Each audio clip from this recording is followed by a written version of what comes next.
So ayan guys, for today's video, i-open lang natin ang ating Facebook app or yung ating Facebook account. And then pagka-open guys, mula dito sa pinakang homepage, pumunta lang tayo sa profile ng ating Facebook. And then dito guys, sa pinakang profile, itap nyo lang dito yung edit profile. So nandito siya malapit sa inyong profile picture. And then after nyan, scroll up nyo lang. And tigil kayo dito guys sa bio. So ang gagawin nyo lang, tap nyo yung edit. And then tap nyo dito yung edit bio.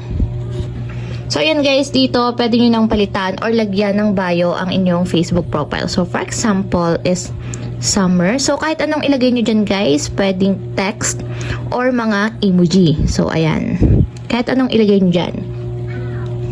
And then after nyo maglagay ng bio, tap nyo na yung save na nandito sa may upper right corner. And then guys, kung makikita nyo nakalagay na yung bio natin, and check natin dito sa ating profile. So refresh ko lang. And then guys, kung makikita nyo nakalagay na siya or nakadisplay na siya dito sa aking Facebook profile. So ayun lang guys.